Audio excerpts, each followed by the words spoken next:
Well, joining me now to talk about this issue is Brennan Bastyovanszky, Vancouver Park Board Vice Chair. Brennan, thank you so much for joining us today. Yeah, thanks for having me. First of all, your reaction to this, were you expecting anything to come down today? Well, it was a surprise, but actually a really pleasant surprise. I mean, this is an unprecedented rebuke by the province. Like, they've actually had to draft legislation to tell the mayor, like, hands off the elected park board. Like, that's such a big win. So you say it's a rebuke in the sense that you think Mr. Sim just wanted to be given the right to do it himself, is what you're saying? Well, the mayor never had authority to do this. He didn't have a mandate at the election.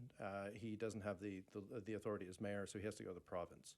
And they've already had like a referendum on this at the last by-election, and Ken's candidates came dead last about the organized parties. So like there's no interest, and there's no corners of the city that have actually shown any interest in following through on the mayor's motion to get rid of the park board. And the province has come down and said, yeah, you didn't have a mandate. You never told people you were going to do that. And it's a win for democracy, because the people, they should have a vote. If there's any major change in governance in the city, they should have a say. So let me be blunt here. Has the park board earned the public's trust to stay independent? Because the same argument is always stated. Most cities do not have a park board. Here in Vancouver, across North America, I think there's one other city, I think, that has a park board. Tell me why you think the park board has earned the public's trust to stay independent. Well, like Vancouver is special, right? Like Why? We have the Stanley Park, we've got the seawall. Those are all like constructs of the park board. We have all the community centers, the beaches, like all this stuff is second to none in North America. All the other park organizations look to Vancouver as being like the model.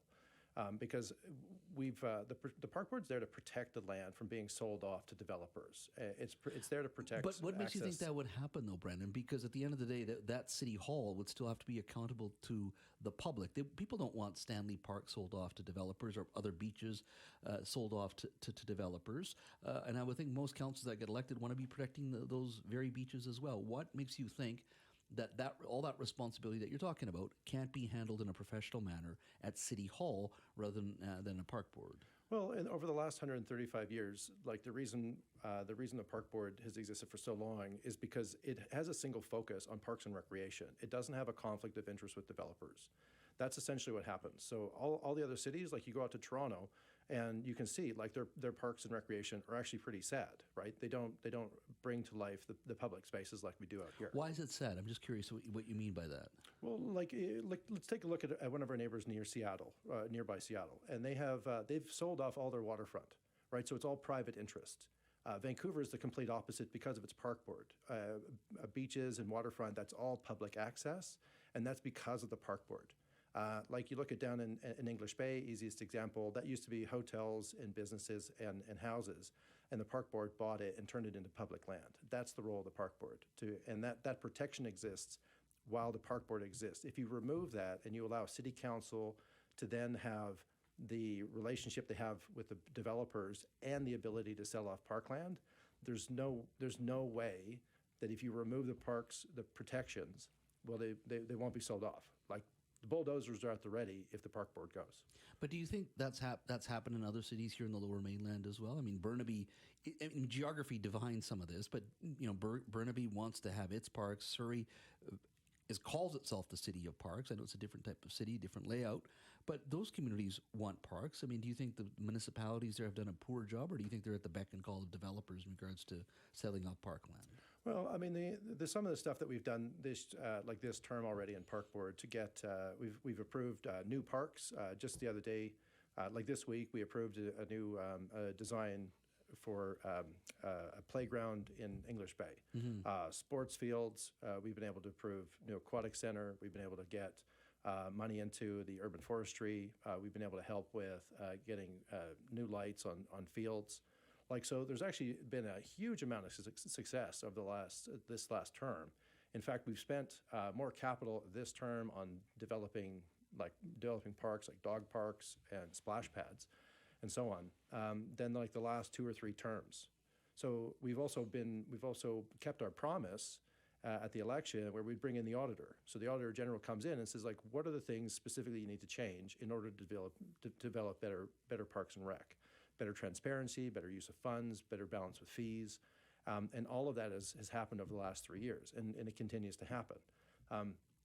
Ken has shown no interest in actually improving Parks and Rec. Like, he's taken $50 million out of the midterm update, and this zero means zero budget cuts, like Ken's cuts, are going to devastate the city as some sort of political stunt. Like, do you really want that person that would do that in that way? Do you want to trust them with your parks? How do you see the referendum working? So the referendum would technically occur the next election day, which would be October next year. Yeah, some of the estimates would be that if they were to do that, it would probably be about a $2 million price tag. And so I don't understand how the mayor would find $2 million locally, like after announcing all these tough cuts. $2 million, they'd be letting go 20 frontline staff. That's the equivalent. Like $2 million, like that's a couple of playgrounds, right? So like, how do you strip out? How do you find an additional $2 million to be able to do that? I can't see him doing that. That'd be incredibly cynical. So if there's a referendum next municipal election day, you still have to have an election for a park board, right? Yeah, like even if they did the referendum at the municipal election, they still have to have a park board because they have to unwind the park board. Okay. And the legislation isn't ready to go. Like one of the things that we found in this whole exercise is like there's actually a number of blocks of land and assets that have been donated and bequeathed to park board, and those are held in trusts. And those trusts are specifically laid out so they belong to the park board. So meaning like if you get rid of the park board, you violate trust. In that referendum, the city would have to explain, we're going to have to give back these parks and these like heritage listed buildings as part of that. And the mayor hasn't done his homework, but that's the kind of consequence that has not been laid out yet. And so people would need to understand what the consequence means. What if Ken Sim and ABC lose the next election and the next party that comes in say, we have no desire or need to get rid of the park board, we'd like to keep it? Then what happens? Well, that's the thing. Like all the other municipal parties, they've all come forward in saying the elected park board stays. And now today's announcement is a confirmation of that at the provincial level, where every provincial party is also against getting rid of the park board without a say. And so it's just like, it seems to be Ken and a couple of the councillors, and there doesn't really seem to be any interest anywhere in the community. And in the last 3 years, I haven't spoken to a single person that trusts Ken with parks. Like that is not something I'm aware anybody is actually interested in. My guest is Brennan Bastyovanszky, Vancouver Park Board Vice Chair. Give us a call in the open line. Would love to hear from you. Victoria today said that if City Hall wants to eliminate the elected body of the Park Board, it has to ask voters first. So there will be a referendum. Do you support the idea of the referendum? Do you think Park Board does need to go, or do you believe what Brennan Bastyovanszky is saying, which is at the end of the day, they've done good things for this city and continue to do good things, and Vancouver is very unique that way because of the Park Board. 604-280-9898. That's 604-280-9898. Star 9898 on your cell phone. Let's go to Duncan in Vancouver. Hi, Duncan. Hi.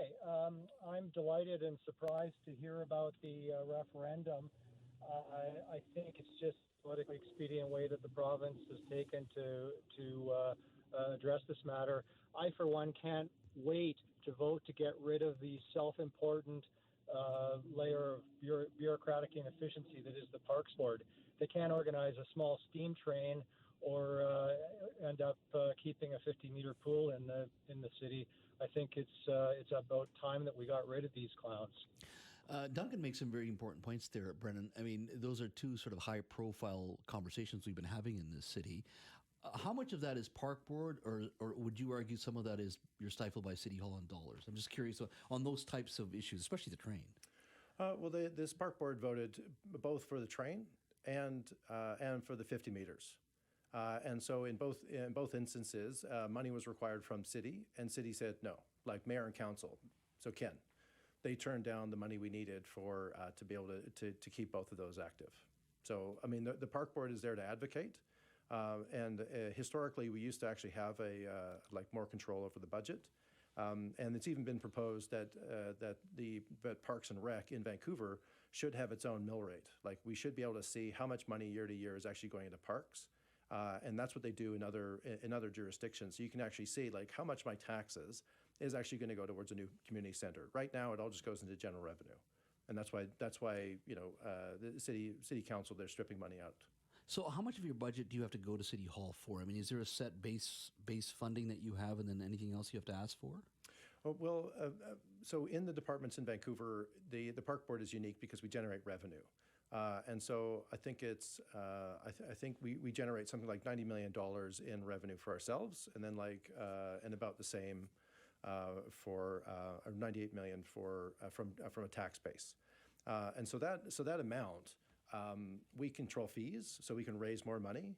But yeah, like 50% is or more is coming from City Hall. So even if you wanted to build a community center, you've agreed that you want to build a community center. It's the final approval still has to come from City Hall, right?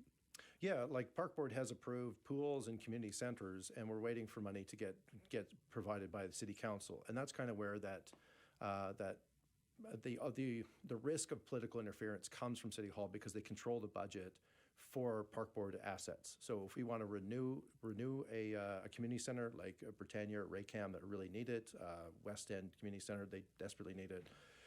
The City Council, like rather than putting money into it, they've actually taken it out this term. They took out $50 million from the most desperately needed community centers. Thanks for your call, Duncan. Let's go to Raj in Vancouver. Hi, Raj. Hi, I just wanted to make a couple of comments here. I believe abolishing the Parks Board is a good initiative.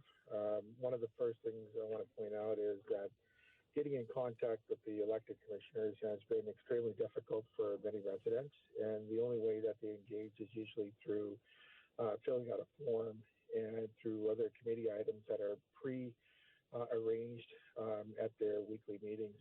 So my experience and that of others is that they're not actually accessible. This particular commissioner has been good at going on media, but very poor at engaging with the community. Number two, I fundamentally disagree about this being reckless cuts. The budget has been exponentially increased over a period of years, and it's time to right size and make this an administration that is affordable for the taxpayer. The way that they've tried to meet the budget is by raising fees for parking, increasing the administration costs and membership fees for monthly passes, and it's not sustainable. The third thing I want to point out is with respect to heritage access and other things, it seems to be more of a political argument. I think the law or regulation can be changed to vest a lot of these assets to the city, and at least city councilors are accessible in my experience. And Raj, I'm going to have to cut you off there, my friend. My apologies. We have run out of time. Only got about 20 seconds left. Brennan, I'm going to give you the final 20 seconds, whatever you want to say here. Sure. I mean, the role of the commissioners is to be in the community. Like I play rugby, I play tennis, I cycle. Used to have a dog.